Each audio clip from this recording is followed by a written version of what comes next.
Inaresto ng Chinese police ang isang 38-year-old na lalaki at isang 55-year-old na ginang dahil sa irreversible damage na ginawa nito sa Great Wall of China. E paano ba naman? Humukay ang dalawang suspect ng isang malaking siwang para makadaan ang excavator na gamit nila at gumawa ng shortcut sa kanilang construction work. Ang 32nd Great Wall ay isang section ng main Great Wall na isang historical site na protektado ng lokal na pamahalaan. Ang Great Wall of China ay isang UNESCO heritage mula pa noong 1987. Karamihan sa kilalang lugar sa Great Wall ang napapaligiran ng mga gandang istruktura at mga ancient watchtowers. Subalit karamihan dito ay unti-unti nang gumuguho at ang ilan ay tuluyan nang nawala. Sa isang report noong 2016 na pag-alaman na 30% ng main Great Wall ang nawala na at 8% na lamang ang well-preserved. So bakit nga ba ginawa ang Great Wall of China? Noon pa man kilala na ang katanyagan ng imperyo ng China, maging sa ating mga sultan na naging hari sa mga kaharian ng Mindanao noon. Ang Great Wall of China ay may haba na 21,196 kilometers. Ang haba nito ay sakop ang 11 probinsya at 2 rehiyon. Ayon sa kanilang kasaysayan, ang unang emperor nila na si Qin Shi Huang ang unang nakaisip at nag-utos na ipatayo ang Great Wall of China noong 7th century BC.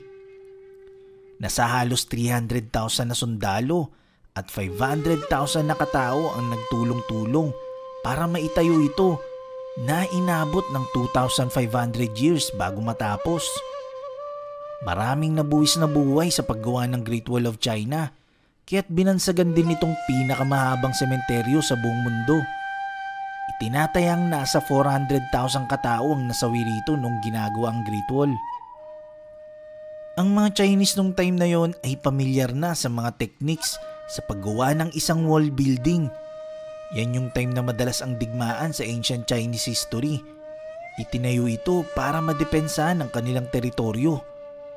Pero bakit kailangan nila depensahan ang kanilang teritoryo?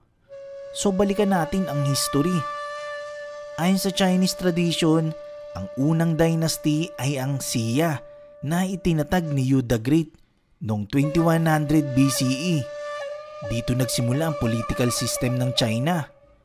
Kalaunan, ang Xia dynasty ay sinakop ng Shang dynasty noong 1600 BC.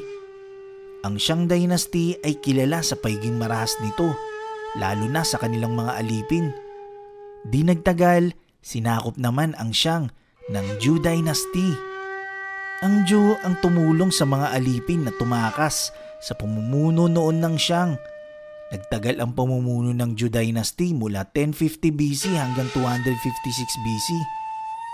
Dito, nagsimula ang pagdevelop ng mga fundamental institution sa mga mamamayan tulad ng filosofiya ng Taoism at Confucianism.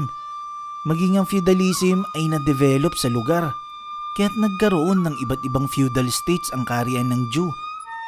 Paglipas ng ilang siglo, ang bawat estado na ito ay kalaunan na-develop ang sari-sariling kultura at kanya-kanyang identities. Dito nagsimula ang hidwaan ng bawat estado sa Zhou dynasty.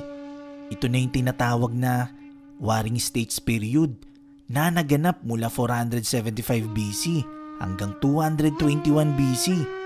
Ilang siglo ang nangyaring digmaan dito at dito nga nagsimula ang pagpapatayo ng kani-kanilang wall buildings at towers para protektahan ang bawat teritoryo ng estado. Nung nasakop ng hari ng Qin ang ibang estado, pinamunuan niya ang buong China at prinoklama niya ang kanyang sarili bilang kauna-unahang emperor ng Qin dynasty. At siya nga si Emperor Qin Shi Huang. Siya ang kinukonsider na kauna-unahang leader ng Unified China. Imagine, ang dating estado ngayon ay isa ng dynasty.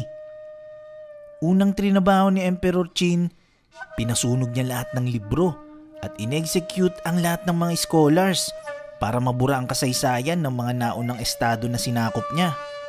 Ito ay para magkaroon daw ng isang identity at isang history ang China. Ipinag-utos pa ni Emperor Qin Shi Huang ang pag-construct ng malaking bahagi ng Great Wall of China.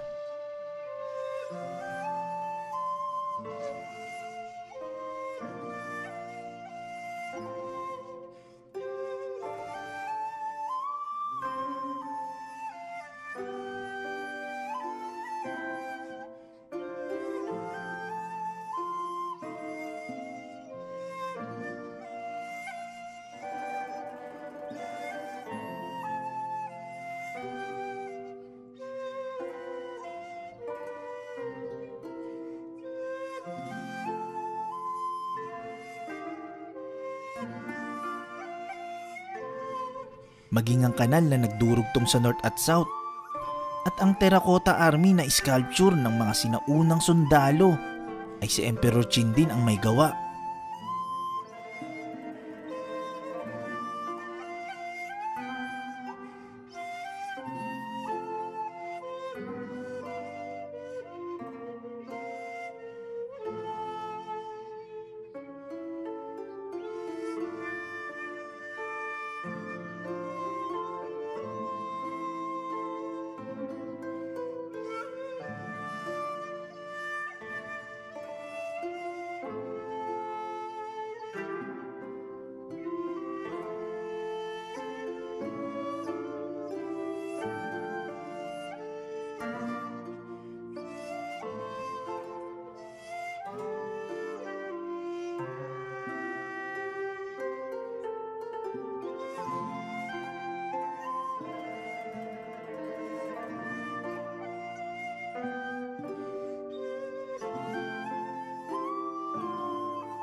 Ang Great Wall of China ay hindi itinayo sa isang panahon lamang. Tulad ng sinabi ko kanina, nagsimula na silang magtayo ng wall buildings at towers noong Warring State period para madepensahan ang kani-kanilang teritoryo. Ang unang nagtayo ng wall building that time ay ang estado ng Chu. Ibig sabihin, noong Qin Dynasty lang ito pinagdugtong-dugtong yung mga walls ng emperor. Nakalaunan ay tinawag ng Great Wall of China. Ang purpose naman ni Emperor Qin dito kung bakit niya pinagdugtong-dugtong ang mga walls na ngayon ay tinatawag na nating Great Wall of China ay para protektahan ang kanilang imperyo mula sa mapanakop na nilalang mula sa norte, especially sa mga Mongols. Ang Mongols that time ay mga tribo na regular na rumuronda sa China. Kaso, kahit na mayroong Great Wall of China, nasakop pa rin sila ng Mongol Empire. Pero bukod doon, layunin din ng Great Wall na pigilan ang mga Chinese citizens na lumisan sa China.